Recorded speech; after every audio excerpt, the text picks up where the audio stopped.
Hello everybody, welcome to my studio on this beautiful day here in Missouri. Oh my gosh, such a gorgeous day here. We're supposed to get up to 76 degrees. Right now I think it's around 71 or something. Beautiful day, beautiful day. I have my window open behind me, so hopefully that's not too much light for you guys. It is just going to be a beautiful day, and then the rain starts tonight and rainy off and on tomorrow. Tuesday, thunderstorms. Wednesday, we're having severe storms. They say every type of severe weather that could possibly be made, we will probably have on Wednesday. So Wednesday will be a very, probably terrifying day. So, yeah, I'm not looking forward to it. We don't have a basement. We got a little closet we could go in. Our neighbor has a basement. But, you know, getting to it is the thing. And then our son and daughter-in-law have a basement where we have to drive about 15 minutes to get to their house. So we are undecided exactly what we're going to do. But today is gorgeous. I hope you're having a great day. Rosanna, you're having a beautiful day in Indiana. That's awesome. Love this weather. Love this weather. It's so great. We've been just so cold here. It's like winter was never going to end. We had a couple of days, I think at the 1st of March, might have been the end of February, where we had a couple of really nice days. Those were the days we got outside and painted our garage doors. But we have winter has just hung on here. Just really hung on here. So I am ready for spring to be here and stay for like 3 months. I don't want it to go from winter to summer. I want spring to be here for a while. So anyway, I hope you guys are having a great day today. And today we're going to be doing some Quik Wood stuff. I'm going to show you several things that I have done with it. I have other things that I've packed away. Couldn't find them. Didn't want to dig through container after container to find them. So I just pulled out a few things that I had that I knew where they were to show you a little bit about some of the Quik Wood stuff that I have done. And, you know, it's such a versatile product, you guys. So versatile, I'm telling you. It's pretty cool stuff to use. So I hope if you haven't tried it, you're going to give it a try. It's a lot of fun. A lot of fun. So, all right. So I'm going live on YouTube and Facebook at the same time. So I'm going to try and keep up with comments. I have both feeds up so that I can see all comments. So hopefully I'll be able to see that. Monty, you are partly cloudy in eastern Oklahoma, so you're already getting the clouds that'll probably be coming to us by tonight. I think we're supposed to maybe get some rain around midnight or so, but right now, gorgeous, just absolutely gorgeous day. Sun is shining. It's just beautiful. All right, so I am going to put myself a little up here in the corner. I won't be having a palette cam today. Oh, that's not me. I do have a lot of stuff up here that I'm going to be showing you. So we're just going to get after it, and I'll show you some of the things that I have made with Quik Wood before we get into actually using the Quik Wood and telling you about it, a little bit about it. Okay, so Quik Wood, it's one of those products that you can put on anything, seriously, because it dries hard like wood. You can put it on wood, like if you got a gouge in some wood and you need to fill it in. I mean, you can use wood filler, obviously. The only thing with if you fill a wood patch or something with it, it's not going to stain like the rest of the wood will. So it can take stain, but it won't be like the rest, just so you're aware, okay? But it is a really good product to paint on, and I've had lots of fun doing it. So I'm just going to show you a little bit of the things that's on this plate right here. So I made this cake, and my cake and my pie, my strawberries and these candies here were actually made for a display at convention one year. It was a tea party thing, so I had them sitting on a plate for my tea party, you know, desserts. But this is Quik Wood. Now, the whole thing is not Quik Wood. We have a foam inner piece here, and I'll show you what foam I use and everything to show you how I got, you know, my shape here and all that stuff. Super, super easy. I made some blueberry pie.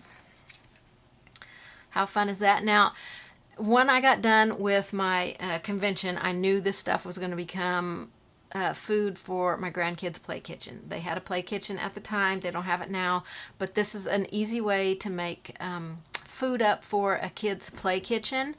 You know, if you have kids or grandkids that have that, really fun. You can personalize it, just make it, you know, some of their favorite things, because, you know, the fake food can be a little expensive, and I don't know, it just, this to me looks more real. So it was a lot of fun, and I just picked colors that I thought were crust colors and blueberry pie colors. I've never made a blueberry pie before, so I don't even think I've eaten one, but I thought it kind of looked like blueberry pie. A really thick blueberry pie. I mean, pies probably aren't this thick, but I mean, you could make so many different kinds of pies, peaches and everything. So in here, when I did my blueberries, I just took, I think I just took a toothpick or a stylus and made circle shapes in there to, you know, make it look like blueberries. And then I came back with a few that I put on the outside edge to give, you know, a little raised dimension on the outside edge. But I mean, doesn't that look like a piece of pie? So cool. So cool. And let's see, what else do we got here? The things that I've made in the past. These little candies, and I'm going to show you how I do this drizzle thing on here. They were very, very easy. Again, foam core. Everything has a foam core here, except, you know, for our eggs and our bacon. But everything else is a foam core. I think this one strawberry is not a foam core. I knew it was the one that wasn't foam because I had a piece of Quik Wood left when I was doing something, and so I just shaped it into a strawberry and painted it up and painted the leaves on because I didn't have enough to make the leaves. But this whole thing right here is Quik Wood. But you don't have to make your strawberries completely out of Quik Wood. The rest of these strawberries here, I have paper inside of them, or aluminum foil. I can't remember. I think that I have paper inside most of them. All of these have paper as their inner core. So that is super easy. Again, my chocolates, foam for the inside. And this is just a big foam ball. So I just, you know, it's got Quik Wood on it. Just made it look like an orange. You can make an apple. You could cut one in half and make it like half an orange. So cool. I had a little bit of Quik Wood left, so I made a couple blueberries. Now, if you're making food for your kids or grandkids, you don't want to probably do the little blueberries. Nothing small like this that they could put in their mouth. I mean, not only could they break a tooth, but if they did swallow it, that probably would not be very good. Cookies. So you can make cookies of any kind. This is a brownie. Well, it's supposed to look like a brownie, but I'm not sure it's 100% looks like a brownie, but I did my best. I really had a lot of fun with the bacon and eggs. A lot of fun. These were probably the easiest things to make because you don't need foam for these. You just create your shapes, let them dry, and paint them. Okay, so that's all my food things here that I have made, and they all have, except for the bacon and eggs and the blueberries and one strawberry, they all have foam for their base. Okay, so having that foam is going to help you use less Quik Wood. It's going to keep it very, very lightweight so that, you know, it's just fun to play with, and you know, for kids or adults. You know, I mean, if you're decorating for, you know, an open house or something, and you want to look like you've got some pie or something, I don't know, cake, a dessert plate, you could do something like this and set it out as a decoration. It would be super fun. So I'm going to move this aside, show you a couple other things. And one of the of my painted projects that I used Quik Wood on was this one. I have several others, but like I said, they're packed away, so I didn't find them and get them out. I'm sure they're packed somewhere where it's, you know, I didn't want to crawl into back of some closet or something. But this one I used Quik Wood and I used polymer clay. Now I do have a video on my YouTube channel where I show you how to use polymer clay, and I got my shapes by using a paper punch. There's a certain way you have to get your clay in order to use it with a paper punch, so I do have a video for that. But I did add some Quik Wood on here for some grapes, for some raised grapes. So when you're looking straight at it, you don't really notice those raised grapes. It's just when you're looking at it from a different angle, a top, bottom, side angle, something like that, then you see that. So I put those on here and painted them the same way that I painted the grapes underneath, which made, I thought, just a really fun project. So that is one way you can use it in your painting, and like I said, I've used it in several of my painting projects. Now this one, super fun. This is a gourd, and I had 3 gourds, but I could not find the other 2. One I did a snowman and one I did an elf, but I couldn't find them. This is the only one I could find, so I'm not sure what I did with them.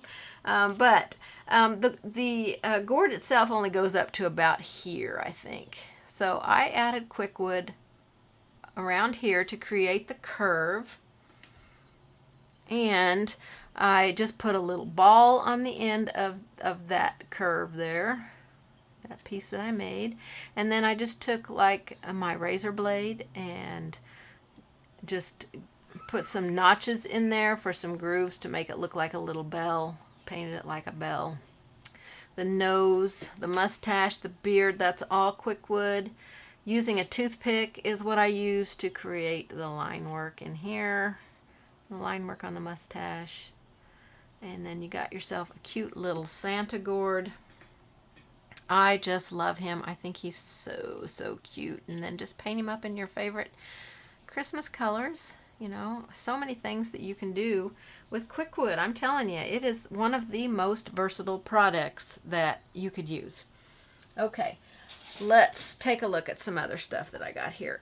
I've got this box. Now, this is just one of those magnetic paper mache boxes that you get at Michael's or Hobby Lobby or Joann's or wherever. I adhered scrapbooking paper on all sides. Stamped on it, did some stenciling and some painting, but the knob is Quik Wood, and I just stuck it on with some E6000.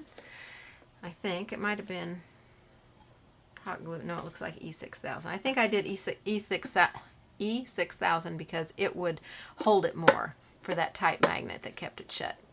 And then this is also Quik Wood right here, and you know, I just made it look like a stamp. Fun stuff. Fun stuff. Okay, now Quik Wood, like I said, will stick to anything. It'll stick to glass. Okay? It'll stick to metal, wood, plastic. Doesn't matter what you put it on. Paper. It will stick to it. So, just so you know, it will stick to everything. So I stuck a piece on here on my glass because I kept putting my styluses in with my pens and then hunting for them. So I wanted a container just for styluses. So if I was starting to put my pen away or something and I could see the word and I'm like, oh, that doesn't go in that container, because I was terrible all the time of losing my styluses because they were mixed in with my pens. So I keep my styluses and my tri erasers in this little cup, which is just one of those jars you get with some of those cheese products. So see, it will stick to glass. And I did it on this glass jar. Now this jar is from Hobby Lobby. It has no embossing on it. You know, like the Kerr ones, you know, all those jars that have, the mason jars and stuff that have the embossed on the glass, their name. This is just plain glass jar. So I just put my piece of Quik Wood on here, let it dry on the glass, and it adheres to the glass. And did a topper here. The jar comes with a lid. So after I painted my two pieces, I put some E6000 in here to hold that piece inside. Did a little Quik Wood topper on it. And now it's just a cute little decorative jar. And I keep chocolate kisses in it for my grandson because every time he comes over, he wants to have a few chocolate kisses while he's here. So this makes a fun little jar for him to grab his chocolate kisses out of. Okay, I've made a couple of small things here that I haven't used yet, but I want to show you that you can make small things. I've got a couple of candy canes. I still have yet to finish painting them. And I made some little holly leaves and some berries. So see, you can make tiny, tiny stuff with it. Don't feel like it's only for bigger stuff or, you know, whatever. Because if I decide to use this in a project after I get it painted, then I just have to glue it on. And I do varnish all of my Quik Wood with either gloss or satin varnish. Either one, whichever one you like. And then this is just a piece of leftover Quik Wood that I had. And I just wanted to show you that you could stamp on it. I used this stamp. Now a softer stamp, one that's not on a wood block, would work well if you're on something round and you want to stamp on something round. You could do that. But this is the stamp I use. I just stamped it in there while the Quik Wood was, you know, it hadn't set up. I just made a shape and stamped it in there. And then, of course, you want to go clean your stamps as soon as you're done pressing it into Quik Wood. You don't want any of that Quik Wood to remain on any of your tools that you use. at all. So clean it with a baby wipe. If you have some rubbing alcohol that you could clean it with, you know, if you've got some on there that's a little tough to get off, and then wipe it down with the baby wipe so the alcohol doesn't dry your stamps. You can stamp anything on it. I did on this one, after I kind of did all that antique and distressing stuff, I stamped this little circle here and some other fun things, and then the word blissful on there. So, you know, once it's dry, it's like wood. I mean, it is a kind of a wood product, but it dries as hard as wood. Now, before I begin working with it, there's a couple of precautions that I would like to give you. Now, I recommend when you use anything, this is an epoxy, that you carefully read all of the instructions and do it that is going to be beneficial to you and your health, okay? This is an epoxy. It really has low odor, but if you are sensitive to things, then grab a mask while you're working with it. If you're sensitive to odors, grab a mask. You should have a mask if you're in an enclosed place, okay? If you don't have airflow, like I have my ceiling fan on today and I have my window open, so I've got some airflow. So I'll be okay without a mask, I feel. That's my personal body preference, my personal body health. You don't I don't want to hear anybody say, well, Lonna said to do it like this. Lonna is saying to read the precautions and the instructions, okay? It is important that you read them and you understand them and you follow them to the best of your health, okay? So I recommend a mask, okay, especially if you're in an enclosed room. And there's two options for your hands. You can use it without anything on your hands. I mean, the first few times I used it, I did. But it is an epoxy. And you do have to be aware that anything that you put on your body is absorbed into your body, okay? So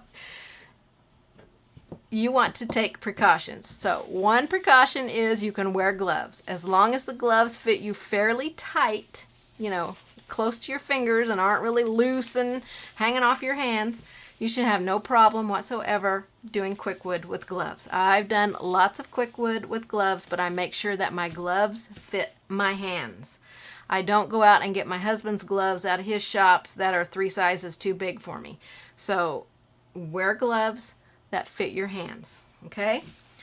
If you don't want to wear gloves, there is another option, and this is the one that I currently use. I use gloves in a bottle, okay?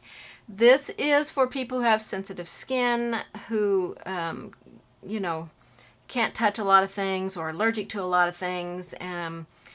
This product was made for them. But what it is, it's like an invisible pair of gloves. So you put this on and it keeps things from absorbing into your skin. And then it just sloughs off like your dead skin. You can't feel it on your hands at all. And then it just comes off, you know, like your normal skin would. So this is what I use. This is what I'm going to be putting on my hands. So if you're using your bare hands, we don't want any rings on. We don't want that Quik Wood to get into our jewelry. That would just completely ruin your jewelry. So make sure that your jewelry is off. You don't have any dangly anything when you're working with Quik Wood, you know, because you could get some in it, and if you don't notice it and it dries in there, it is there to stay. It is not going to come out, okay? All right. So I've got a little piece here. I'm going to start with a little bit of that. This is the information packet that comes inside of it that tells you how to use it, any precautions that you need. It opens up. This is more of the warnings and the precautions on this big inside section.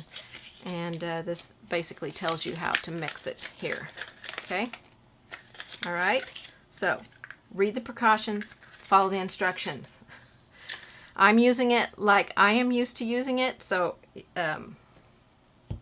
you know, I just don't want anybody to come back and say, Lonna used it this way. Lonna said to do that, because Lonna is telling you, read the precautions. Follow the instructions. Okay, I do have a link for this gloves in a bottle down below in the description. I buy mine on Amazon. A bottle will last you for a long time if you're only using it for Quik Wood and stuff like that, you know. If you're working with polymer clay and you're worried about that, you can absolutely use this for polymer clay.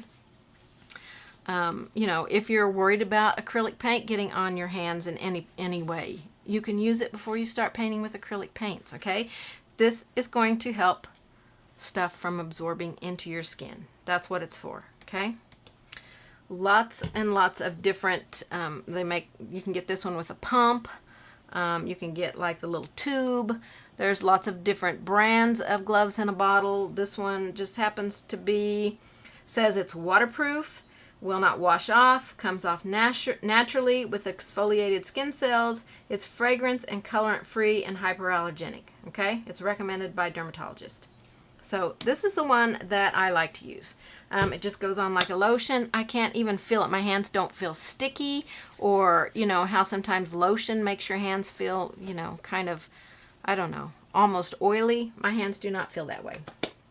Okay. While that's drying into my skin, I first want to show you the foam stuff that I use. So you can use styrofoam balls like this, you know, like this. It doesn't matter. You can get them wherever. The Dollar Tree, Walmart. You can get them at Hobby Lobby. Probably most of mine I got at Hobby Lobby. These are now these are like that, I don't know what kind of foam this is. I don't know. Just a craft foam. I don't know if it's got a specific name or not. But this is like the foam, the harder foam, the more dense foam, where this is that. I don't know how well they're showing up on camera to see the differences, but they're two different kinds of foam. And then I also use this foam. And you're thinking, how does she use that one? That just comes off in little pieces everywhere, you know, that floral foam. But I have used it. I've used this. This foam is the same kind as this. Okay? These two, these green ones and these white ones, are basically the same kind of foam. This is actually what I use for my cookies. I just cut off a couple of pieces off of the end of this and made my cookies out of that. And then this is the foam that I use for my cake and my pie. So you can buy the round foam discs, and I marked half of it and then half again. Okay, and then I marked for 3 pieces. One piece was for the pie, and the other 2 smaller pieces were for the cake. This cake right here. Okay? All right, now, you can't use the foam directly with the Quik Wood. You have to cover the foam in order to keep all the little pieces of the foam from getting into the Quik Wood, especially on the floral foam. Okay? So, I'll just take one of these small balls. And you have to have some Glad Press and Seal. This works the best because it sticks to itself. Okay? So we're just going to tear a piece off. And we're going to wrap our ball in the Glad Press and Seal. And we won't need all this. We'll trim some of it off. So we'll wrap it up, try and get it smoothed out as best you can. The good thing about Glad Press and Seal, it will unstick from itself. So if you get it on there and it's got a big old place in it you don't like, just unwrap it from itself and redo it. I mean, Glad Press and Seal is pretty cool that way. You can just keep sticking it down and lifting it up and sticking it down, except on the floral foam. That's the one that you really can't do that to. But we need this to be on your foam pretty smooth. So if you've got some places that are sticking up, as long as that part is covered, I'm just going to trim this off because this will keep my my Quik Wood from laying down real well. So, you know, if you've got some big places that don't want to lay down, just go ahead and cut them off. Okay, until you've got a pretty smooth area. I'll show you on my cookie. I didn't get it trimmed off in a couple places, and I'll show you what it does if it's not trimmed off and it's not covered with Quik Wood. Let's see. So right here, it's got a little gap in there where that's where I didn't get Quik Wood covered over the foam. The foam was, you know, too bunchy, or the Glad Press and Seal was too bunchy right there, so it didn't cover it very well. Let's see on this one. This one shows it a lot more. So see, I've got a place right there where it's lifting up, so I'll have to put some glue or something under that right there in order to keep that down, because I didn't trim my Glad Press and Seal right there, so my Quik Wood, I didn't get it covered on there good, so it is lifting right there. So that's why you want to make sure you trim off any excess that you have, or make sure, you know, if you do start working on it and you realize you've got some places that you forgot to trim, just make sure you get your Quik Wood covered on those areas easily, you know, very well, so that you don't have, you know, those lifting places like me. So like this one here, it's got some big issues, so I'm gonna have to trim it here and probably trim it on this edge. It's folded under right there, and then I can just press that down. So we got nice smooth stuff. We don't want any lifted stuff. It doesn't matter if it's laying over another piece. We just don't want it to be lifting off of it as we put the Quik Wood on, in case we, you know, don't get it on there as good as we need to have it on there. Especially if you're making something that, you know, you don't want to have to worry about it, you know, a kid grabbing a hold of it and peeling it off of there. Okay, so we've got some pieces here covered with some Glad Press and Seal. This is half of one of these balls. That's how I made these candies here. It's just half of one of these styrofoam balls, and super easy, super easy. Okay, so let's grab some Quik Wood and start working with it. Let me grab a plate out here. So you'll want some kind of cutting tool. I recommend this one here, actually, for doing your cutting.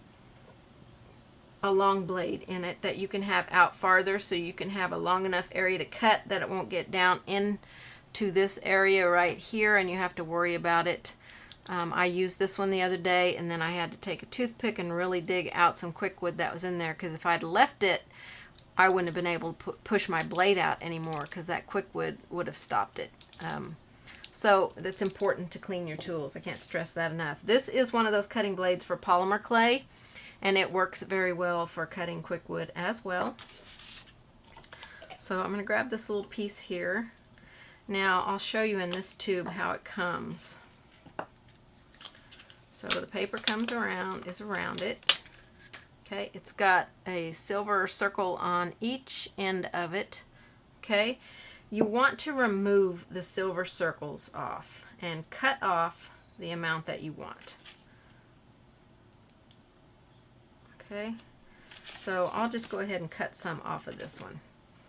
Don't ever cut on your mat. Make sure you either have a self-healing mat that you can clean very well after, or that's just dedicated to Quik Wood, or cut on some kind of other surface. So I'm going to cut on this styrofoam plate, and I'm going to cut about this much off of it, and so I'm just going to slice through it, cut it off.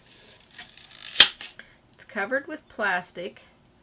I'm going to peel this off and stick it on here so my Quik Wood won't dry.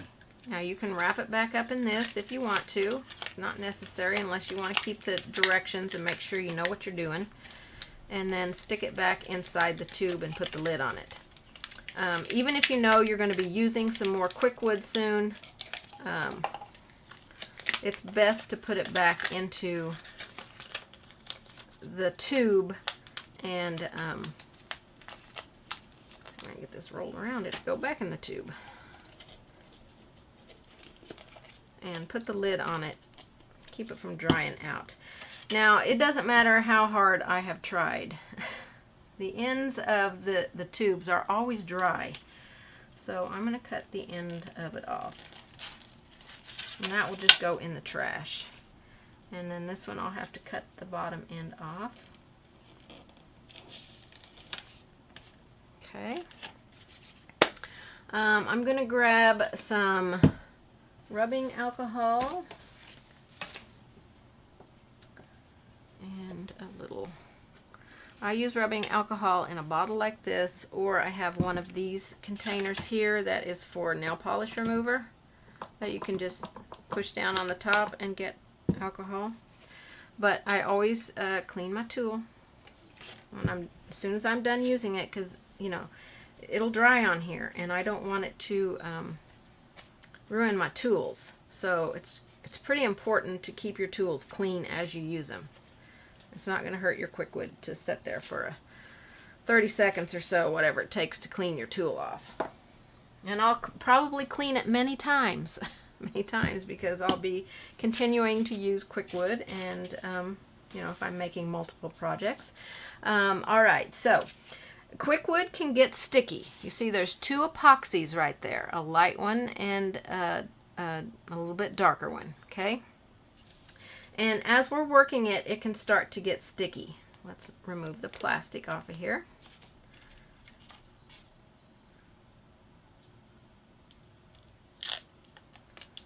Okay. So in order to keep it from sticking to you, you can put a little bit of extender on your plate and rub a little bit of that into your fingertips. That was quite a bit, so I might rub a little bit of that off. Don't need near that much. And then we're just going to start mixing these two epoxies together. And you want it to become one uniform color. And it should become kind of smooth as well. So just continue to work it until it's well mixed. It doesn't take a long time. You'll feel it start getting a little warm in your hands. That means the epoxies are doing their thing. They're getting happy. They're working together. They're saying, hey buddy, where you been? I've been waiting for you to come in and mix with me. So just keep mixing it. Now, if your epoxy is a little bit dry, it can get these little bumps in it. You can just keep working it until it's really, really smooth. But you can also work those bumps out as you apply it to your foam or whatever you're going to apply it to. Okay. So it doesn't take a lot to get it mixed. All right. Mine's looking pretty good. It's got a few bumps in it. Not too bad. One of those tubes I think was an older tube, so it... Alright, so I have a non-stick mat here. I think they're very important to have. This is a non-stick mat, but I have several. So when I'm doing Quik Wood stuff, a lot of times I will bring a mat in that I can then lift off of my table and move somewhere else. Sometimes if I'm doing a lot, I'll just do it directly on this mat. This is a silicone mat. I also have one underneath it. I have a white one, and then this one is a gray one. The gray one is the one that I use for, you know, getting paint on and all that stuff. And And my white one is my better one that protects my table. So this is one of those oven mat things that you can put in your oven. I've had it for a really long time. So let me get a little bit of extender. I got way too much there. Just need a tiny bit. So I've got it pretty much mixed. You have a 15 to 20 minute, I think, working time with this after the epoxies are well mixed. So when I'm going over something, I just start flattening it out like this, getting it flat.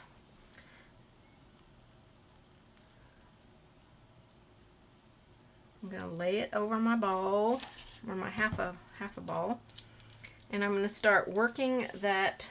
I'm going to put a little bit of extender on here. This is going to help me move that epoxy around this circle. And see, I just tore it right there. Can you see that? So I'm not going to worry about that. I'm just going to scoot some epoxy back over it, smooth it out, keep going, working it down and around. This is a pretty thin layer. By the time you're done, this is a pretty thin layer on here, because you're really stretching it and pushing it. Oh, we're staying camera shot here. And working it around. Anytime you get a little tear, just scoot some of that epoxy over and work it back together. Now I've got a lot of epoxy there. We don't need near that much down here on this bottom. So I'll take some of it off. I mean, it's just the bottom. The bottom can be a really super thin layer. I still feel like I have a lot of epoxy down here. So we just want to make sure that the sides come together, that they're sealed. There's no gaps, no plastic wrap, cling wrap showing through. Just keep pushing it. Okay, so it looks pretty yucky right now. I mean, you know, pretty yucky. So I'm just going to get a little bit of that extender on both of my hands, not a lot, and we can start smoothing it out. This is how we smooth it. Now, if you get too much extender on your hands and too much into this epoxy, it's going to create like bubbles on the epoxy. It's not that it's harmful or going to hurt it, but when it dries, they'll still be there, and you can't really sand them off.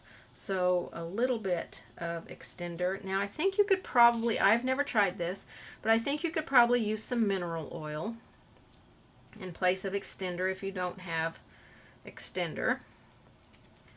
So you just want to keep working it and smoothing it. I don't worry too much about the bottom, really, unless the bottom's going to be seen. It's the top that I want to keep fairly smooth. So I just work it like you would any other clay. Just keep, you just need a little bit of moisture to work that smooth, and try not to squeeze it as you're doing it. And just work it until you're really happy with it, and then you set it aside to dry. Once you're happy with how it looks, this is another one of those little half chocolate things. A little bit more extender here. Okay, so just smooth it out till you're happy with it, and shape it how you're happy with it, and then just set it aside to dry. It won't stick to this mat. It won't stick to this mat, so you have to be aware of what you put it on. I've even let it dry on a foam plate before. It kind of wanted to stick to it, but I was able to pop it off. So a nonstick mat is your best friend for doing, you know, this kind of thing. So I'm going to do a little bit more of the Quik Wood. This is the one I cut it off of.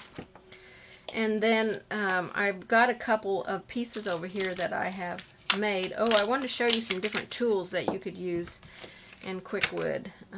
So maybe I'll just get a piece off of here and we'll do some fun little stuff on a piece of Quik Wood. So again, I've got a little bit of Quik Wood there I can use. I'm going to cut a little bit off. I tend to cut off a little bit at a time. That way, if I need more, I can get more. I have time to mix it if I need more for a project. But if I cut off more than I need, then it's like, okay, I have to think real quick. What can I use that on? What can I grab or what can I make out of that Quik Wood right there? So I try to cut off just what I need for a project. So I'm going to mix this. Jean asked, is that a silicone mat? The gray one is a silicone mat. This one is one of those oven mats. So I'm going to mix this real quick. And like I said, you can stamp in this stuff. You can do so much. When I did my bacon, I just kind of worked it in my fingers to a little bit long piece, and then I laid it out on my mat and just made it as long as I wanted. The same thing with my egg. I just took some clay and laid it out on my mat and squished it all around to an egg shape, and then took another small amount of clay and put it on top to make the yolk part. So, all right, I've got this one mixed, so let's add this other one to it.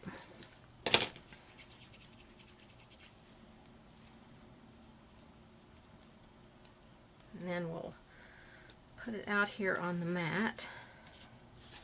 I'll put a little bit of extender. And then I'm just going to start flattening it out. You can use all kinds of tools on your Quik Wood, just like you would on your clay. Like I use dowel rods a lot of time to roll stuff out, like a rolling pin. So if you want to get a more even roll here, you just have to be aware that you got to pick it up every now and then and move it around until you get your shape the size that you want. And then you can just leave it there to dry unless you're going to move it somewhere. You can use this to, let's say you want to cut a square. Let's cut a square, or try to cut a square maybe. Oops. But I don't want to pick this up unless I'm going to move it to a piece of glass or something else. So in that case, you want to get something thin that you can slide underneath it and lift it up so it's not stuck, and so that it also does not mess up your shape. Okay, so we've got sort of a square there, I guess. So we can take some of these fun things and create some interesting stuff in here. If you want to do it, you have to do it while it's wet. So you could do something with the, let me scoot this up so it's in the camera shot. Maybe you can see that. So a little bit of texture on there. You can do this one. This one's going to give, I'm just going to pat it with my finger and then lift up. It's going to give a little bit darker or deeper grooves in there. This fun thing I found at Michael's in their clearance section. It's actually for to be used for what's that, fondant frosting. But look how it's got this really cool design on it, and it's engraved in it or something. So you could take this and roll it across. Oh my gosh, that is just so cool. Look at that. That is so cool. I just absolutely love that. I wish I had used it on my jar now. But this is the one thing you want to make sure that you clean as soon as you're done using it. So a little bit of rubbing alcohol or baby wipe, either one. I keep them both at my table. So if I can't get it off with the rubbing alcohol, I'll grab a baby wipe and clean it with a baby wipe. Just clean it as soon as you can. You certainly don't want that Quik Wood down in those grooves. They'll be down in there to stay forever. So there you go. You have that really cute, oh, I love that design, that pattern that it put on there. And when I bought this, I've had it for a while, but when I bought this, they had lots and lots and lots of these. So what a fun little tool to have. You could use that on, if you do the other clay, the polymer clay, you could do it on that as well. So now you have one piece, one little piece left. Well, maybe I'll just make another blueberry. So with a blueberry, I just made a little indent here, and then grab a little, some type of tool, and make a, you know, where the end of the blueberry would be. Just kind of shape that in there. And then the other end's kind of a star shape. So, you know, you could just draw a star shape on here with a stylus, or have another small little piece of Quik Wood that you could do in there. Just kind of pat it smooth. And if it starts losing its roundness, like mine is losing its roundness, just roll it a little bit, get it back into its shape. Now, whichever side that you set this on is the side that's it's going to be flat. Whichever side you set it on to dry. So, like my blueberries over here, this one has a flat edge on the side of it because I laid it on its side. And then this one I sat on its bottom edge, so its flat edge is there. So your blueberries will all be different based on how you set them, you know. And you don't need fancy tools to work this stuff. So, yeah, just let me wipe this off. I don't think it has much residue on it. And that's another thing. If you're working directly on your silicone mat, make sure that you clean it well after you're done working with your polymer clay, so that you don't have any of that residue on there when you go to work on another project. So you would do the same for these. You would, you know, just cover them like we did this one up here. Let me wide angle out. Like we did this round one here. Oop. And then, yeah, just let it dry. I'm going to straighten this edge here.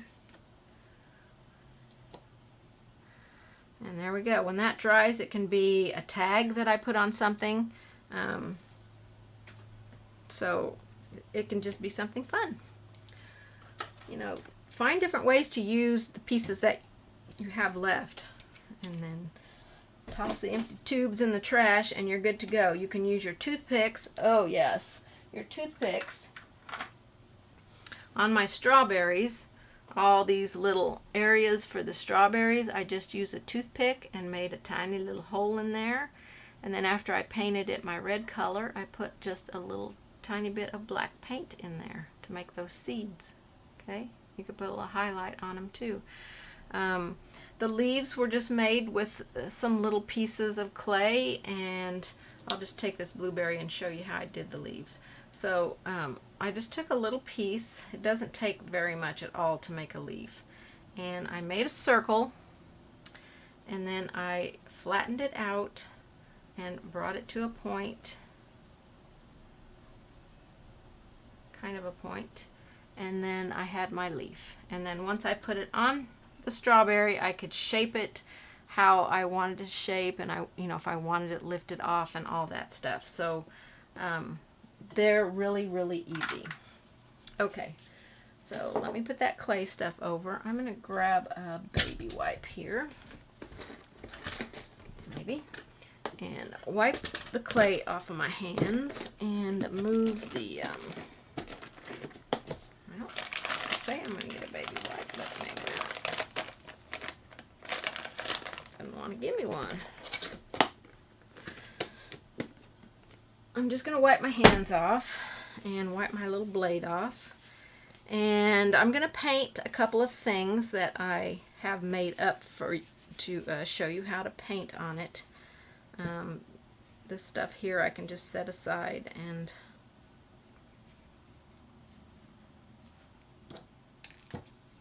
okay, my blade's clean. I don't have to worry about that now.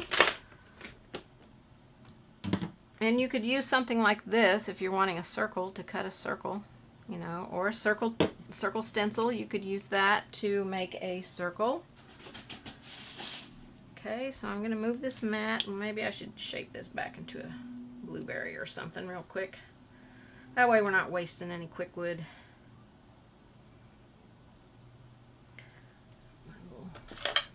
Something out to make a indent in it. I won't worry about the star bottom. Alright, just set that there. It's good to go. Alright, any kind of stamps or anything. This is how I made my strawberry. Piece of aluminum foil. Put your press and seal on here. And then put your Quik Wood on it.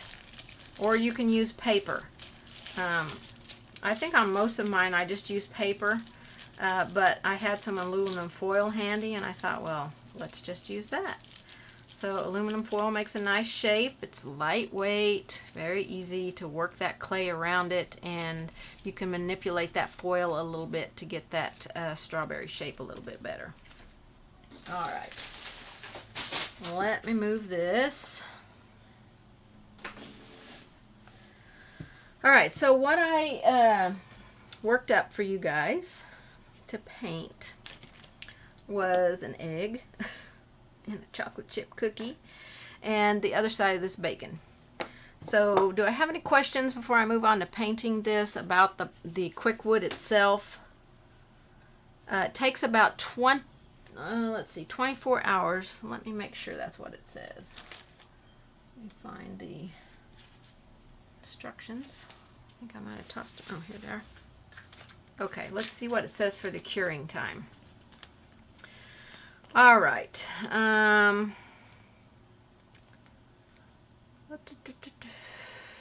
15 to 25 minute work life. Functional cure is in 60 minutes.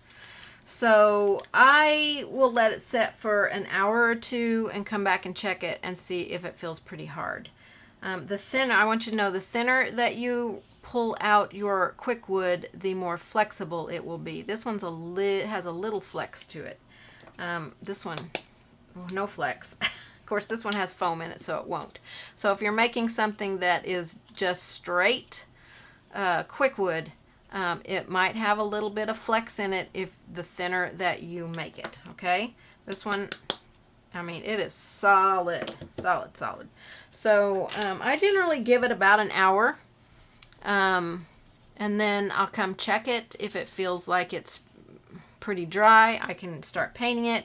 If not, then I generally will flip it over then and let the air get to the other side of it.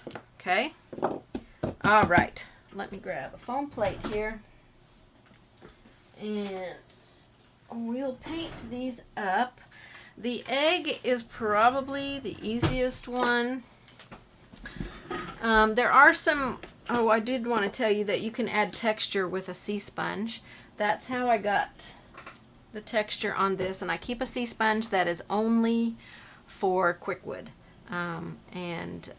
You can use it dry or damp. It doesn't matter in this case. Dry is probably better because then you can maybe get the Quik Wood out of it easier when you go wash it.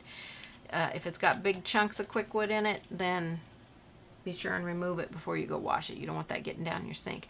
But I just tapped this in here to make that texture, to make it look a little bit more like cake.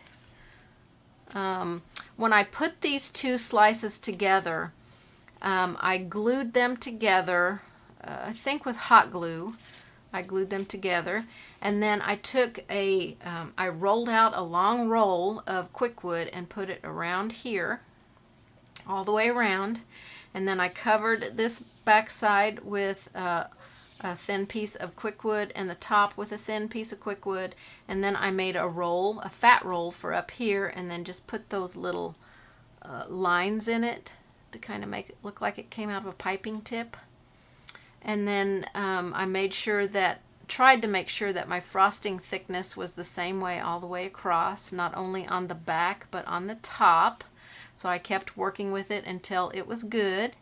This here is I just put a piece on there, and I really didn't care how rough and textury it was because I knew I was going to add texture to it. So I tried to work each area individually. And then after it dried, I just painted it to make it look like cake. So super, super easy, easy, easy. Okay, so we're going to be painting an egg and a piece of bacon. I don't know if that bacon looks cooked or raw, but you know, you can.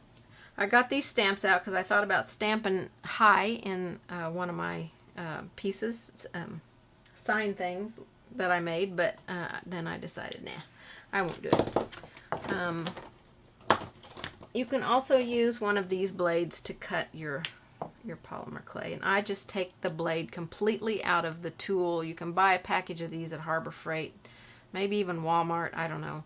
There's like 6 in the package, and you can just take the blade out of that and use it. So I'm trying to remember if I've given you all the tips that you need for everything. If you have any questions, I'm going to show you how to do that drizzle thing here at the end. So let's just paint up an egg here. Let me move some of this stuff out of the way so I can get to my water. It's like way over there. So do I have any questions on the Quik Wood before I start showing you how to paint it?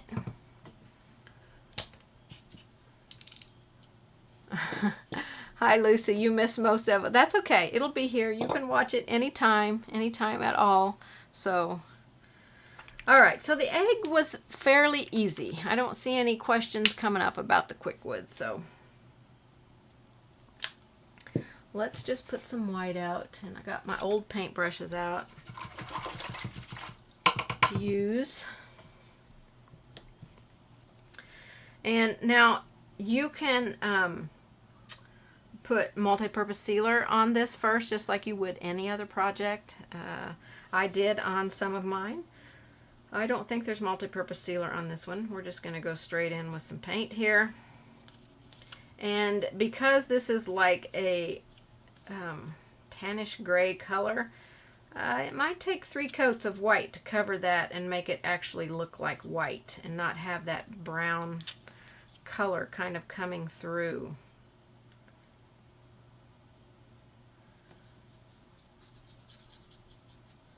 So the stuff paints up so easily. It's just really fun to paint on. Okay, so there's the outside of the egg. The bacon looks real. Well, that's good. I'm glad it looks real because I wasn't sure if it would look real or not. If it would look like raw bacon or cooked bacon, I didn't know how it was going to turn out. So, okay, so on the yolk, let's see. I did some white and saffron to begin with because the saffron didn't quite cover the brown as well as I would liked for it to. So I started out with a little mix and put that on here. I wanted it to be more orangey yellow like that one. So I had to start with a lighter layer to begin with, and I can't really remember if I did this light layer twice or if I just went on with the saffron after this, but I really didn't use a lot of colors on the egg. You don't need a whole lot. It just needs to look like an egg. So, I mean, if that's the color you like for your egg yolk, then that's cool. That's cool. Okay, the bacon was a lot of fun. Let's see what colors I used on the bacon because I wrote my colors out.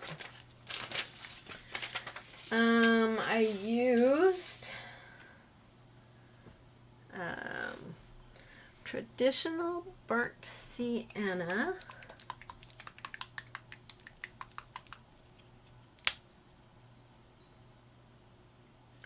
Don't need very much here. What else did I use? Honey brown. So, tried to make it look marbling. I did both sides of my bacon. I mean, you know, if it's for your kids or your grandkids, you want to paint both sides. Don't leave one side unpainted. I painted the back of my egg too. So, honey brown. Let's see what else we got. Dark chocolate. And some white. So let's see if I can make this look like bacon. been a while. Been a while, so let's see. All right, so we're going to take some of this, and I'm just very loosely and choppily going to put some lines in here. They can be skinny or fat or whatever. Let's say this has got a little bit more of that darker color here, and let's put some over here. So you're in charge of your bacon. However you want it to look, you just go for it. So I'm going to put it in 2 or 3 places. I may come back and add more. Who knows? I'm going to wipe my brush off and go into some honey brown and a little bit of white. Make that a little bit lighter color. And we're going to go in here. You can use the base color. Now, I think on those I may have undercoated them with terracotta first, which is what I should. I should already have this one undercoated with terracotta. I'll put a little bit of terracotta out here because I know it's in. I know I can see a little bit of it in that bacon. So, yeah, Lucy, they could possibly try to eat them, but if, you know, as long as you explain to them it is toy food, it's pretend food, hopefully they'll understand that they can't eat it. Okay, a little bit of the brown in here. And wipe my brush off, and I'll grab some of that terracotta. Ooh, that was juicy, juicy. And I'll put some of that in here.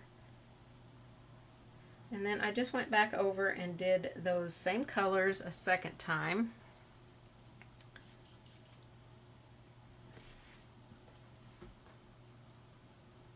To make it a little darker.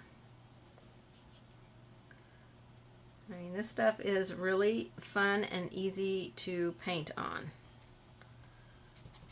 So I'll go into the honey brown and white.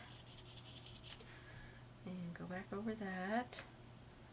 And you can put it in additional places if you feel like it needs to be somewhere else. Then just add some of that in there. We'll be streaking a little white in here in a minute. Some of that dark chocolate in here. I don't know how your bacon looks, but when you cook it, but I like my bacon crispy, and my husband likes his to bend when he holds it. I don't like mine to look like that. So I'm going to add a little bit more of this in here. Maybe make it a little bit different. A little bit of that terracotta.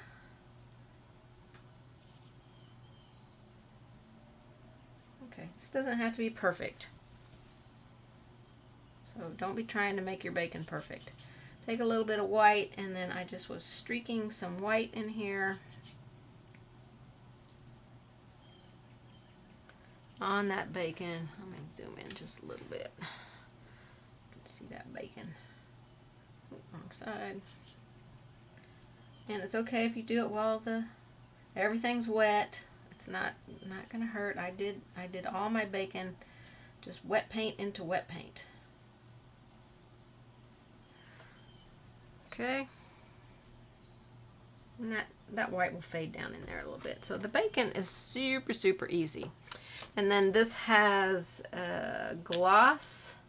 I put gloss varnish on these, so they're really shiny bacon. So that bacon is done. Super easy. I mean, come on. You can't get any faster and easier than bacon like that, okay? Just have fun with it. It's, I mean, especially when you make your shape. You know, I just squeezed out a little ball, you know, to probably about this length right here. And then laid it down and kind of pushed it out and just let it go however it wanted to be, and I left it there to dry. I didn't move it again after that. I might have taken a little bit of extender and smoothed out just a little bit, but it's pretty not smooth. It's very different heights and textures on here, so which makes it even more like bacon. So it's a lot of fun. Okay, let's put a coat on our cookies here. Some honey brown, which I think is this one. I think that may be, nope, that's not what I painted the back with. I don't know what I painted the back with. Honey brown might be a little dark, so let's add some white in there. Get a light color for our cookie to start with. Just mix those two together. We're just going to paint right over the entire cookie here. Don't worry about those chocolate chips. So my cookie actually looks like it was a little over baked because I used a little bit darker colors on the outside, but it'll be fine for a kid to play with. It'll be just fine, no problem. So let me go in and add another color on here, layer on here. I really want to finish this egg for you because I just think the egg was so much fun. When I was playing with my Quik Wood and making things, I thought, oh, wouldn't some bacon and eggs for a little kid's kitchen be wonderful? I wish I'd have thought of that when our grandkids were a little bit smaller. While they still had their kitchen, they don't have their kitchen anymore. So that would have been fun for them. Could have gave them one of my old little skillets to do some bacon and eggs in. They would have loved that. They're way past that age now.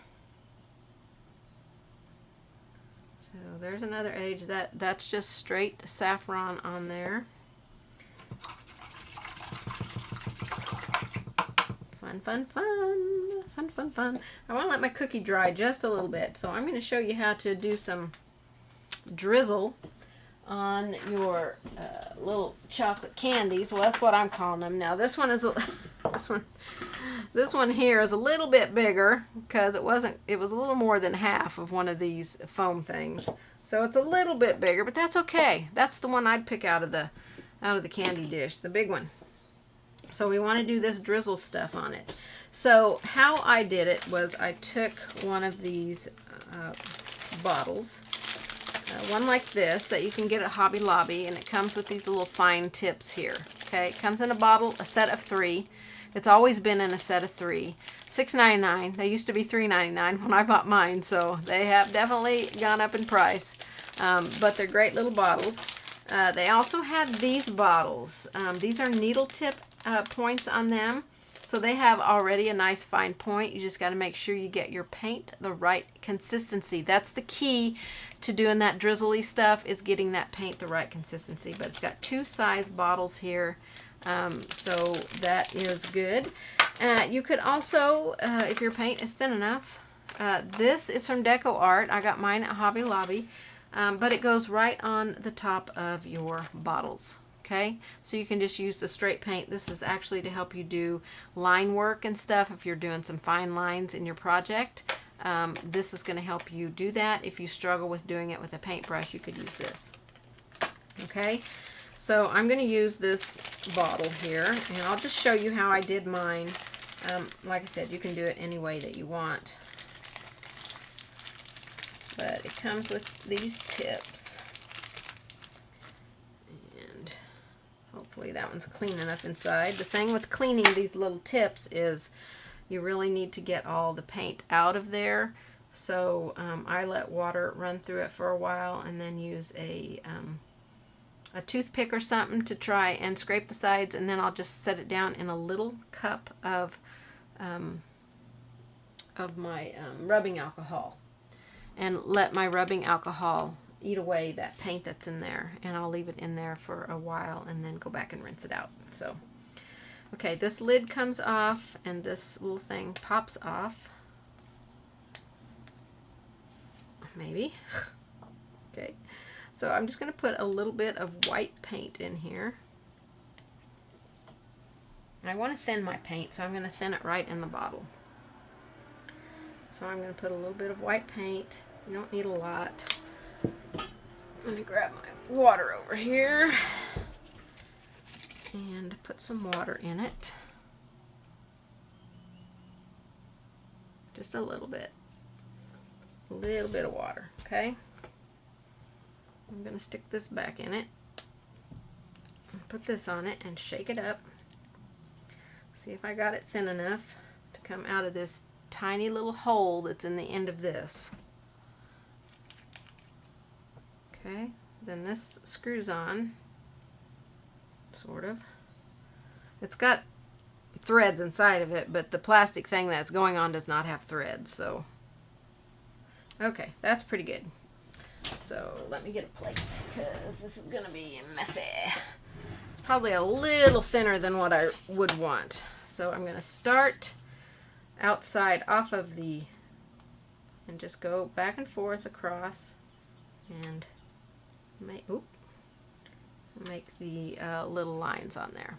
That's how easy it is to do that. And then I'll just take this, either cap it up if I'm going to use it again quickly on something else, or when I'm done, I'll just take it to my sink and clean it and wash it. So right now, I'm going to take this little cap thing off. Oh my gosh, maybe. And I'm going to pull this little cap thing out. I'm going to screw this one back on because I want to clean that out later. But these two things, I don't want any paint drying in them. So I'm just going to drop them into my water basin, my dirty little water basin. And that's going to keep the paint. Now, when you go dump out your water basin, make sure you don't forget that they are in there. Or you'll dump them right down your sink. So make sure your stopper's in there. If you carry this to wash out with you, hopefully you'll remember that they're in there. So just don't forget they're in there. Okay, let me grab a little, you can use a filbert brush or a round brush to do this next part on here. But I just took some white paint and just kind of patted it and blended it. This is to get the light areas on the cookie. Maybe I should get my other one. Where did I put it? Oh, here it is. We have some little light stuff going on in there. We got other colors we're going to add in here. But I just kind of scumbled it in there. Okay. Let's see. What else did I do? Says I used cocoa and some milk chocolate. So let me put some cocoa and some milk chocolate out.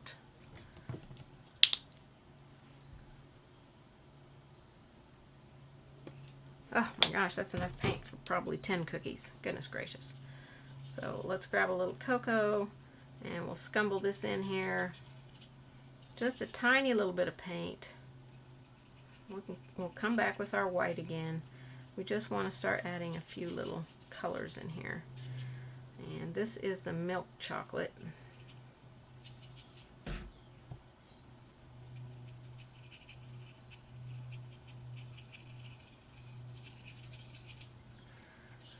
Just a little scumbling technique in here.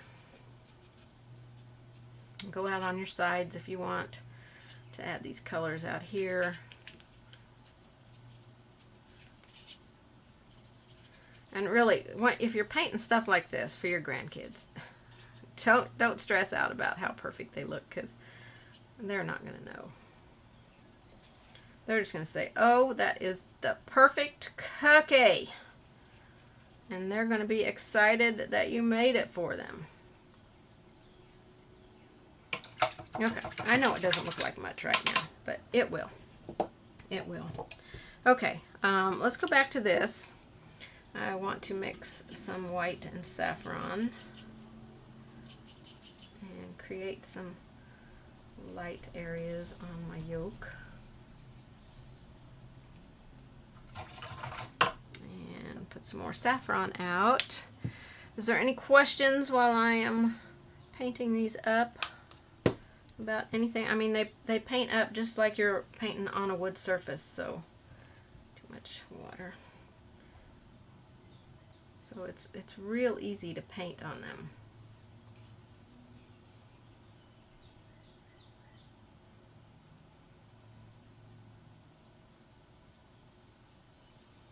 Okay, I'm going to put a third coat of white out here because to me it's still kind of dark. I can still see that little bit tone of that Quik Wood in here, and I'm pretty sure I had to put 3 on my other egg. So I'm going to go a little careful around my yolk now because my yolk just needs some highlights on it.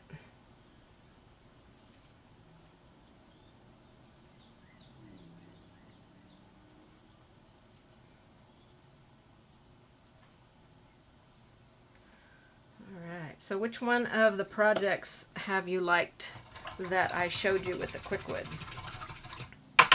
They're all pretty cool, but I really like this one.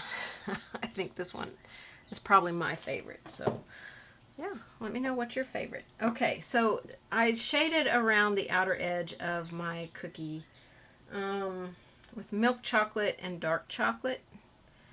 So I think I'll go ahead and do that, mix them together. I'm going to shade on the top edge first, and then I'll go around and do the sides. So we're just starting to make it look like it's all baked up.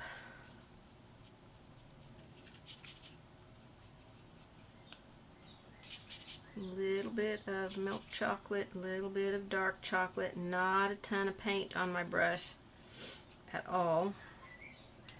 So I'm going to go do the edges. I can hear the neighborhood kids playing outside. It's a beautiful day. I'll probably go for a walk after this, or maybe sit on my porch swing. Because we'll have to bring our porch swing in tonight. The wind knocks it around and beats it up.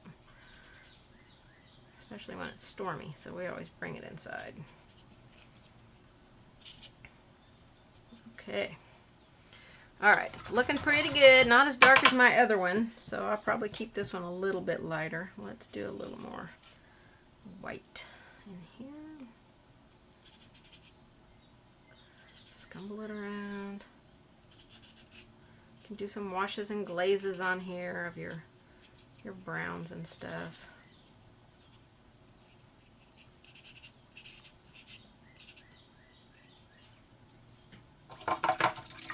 Yeah, it looks like I did do a little bit of maybe the milk chocolate on there. Looks like a little scumble stuff. So I'm just going to put a little on there and rub it out.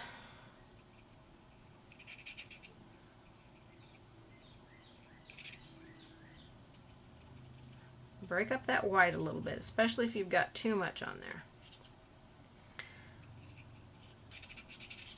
If you take off too much white, just go back and put some more on. Okay? Alright, let's paint our chocolate chips in.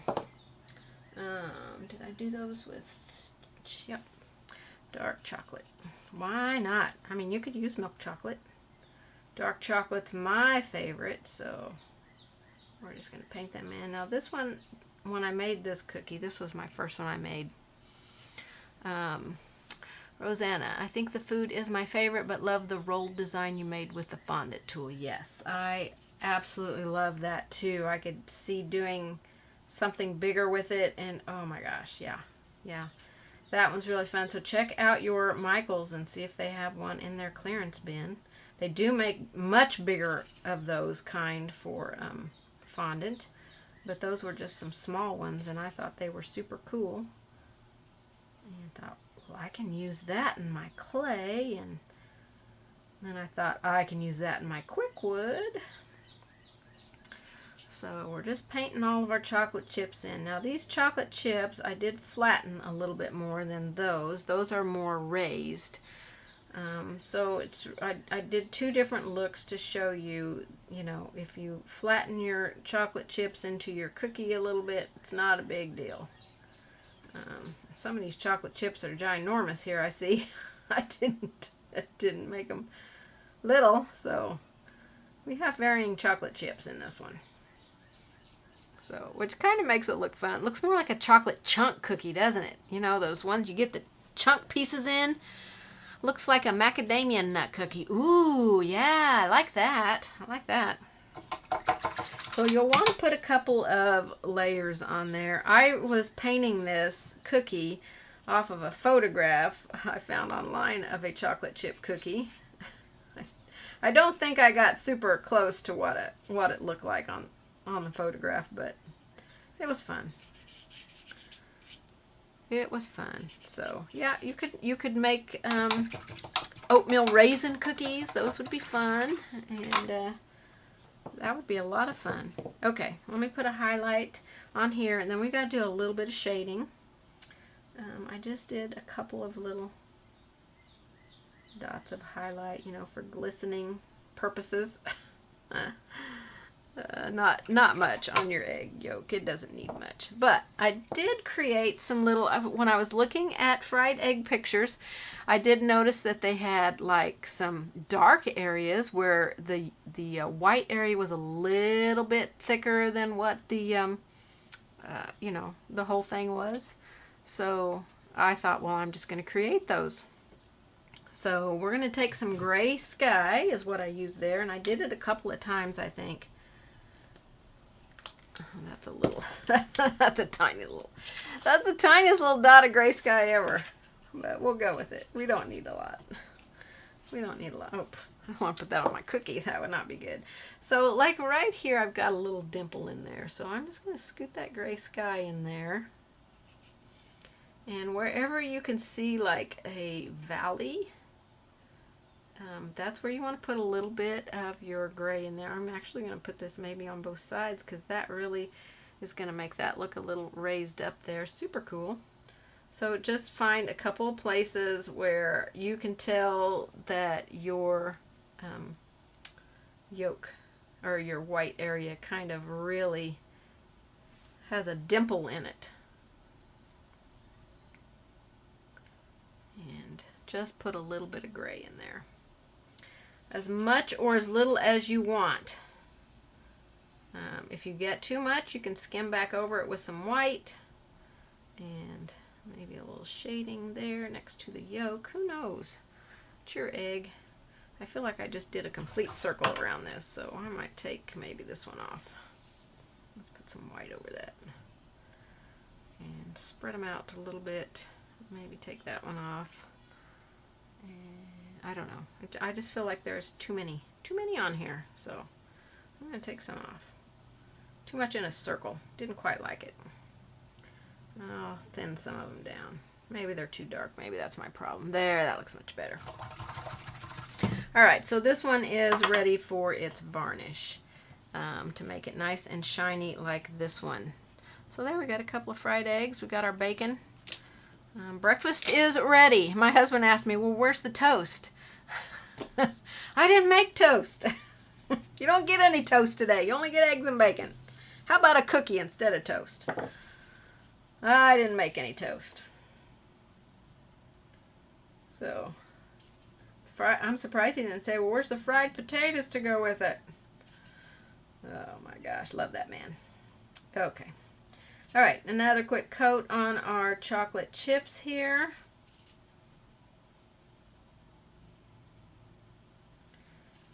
And I did a little bit of a highlight on some of the chocolate chips.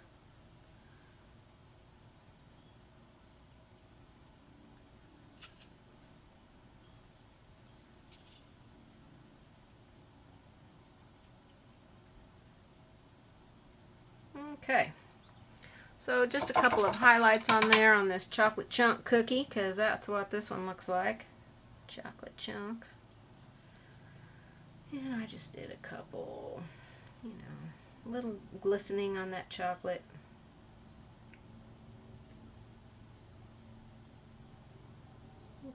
Maybe that one there. Just a few. You don't have to do them all. I mean, you can do them all if you want to, but just a few, mostly there in the center. And then, you know, like on this one, I know I did another coat of the shading on there, but I feel like that one got overbaked. That one is definitely overbaked. So I'm going to stay with that one. So yeah, and that is all that I had to paint. I did have this piece here.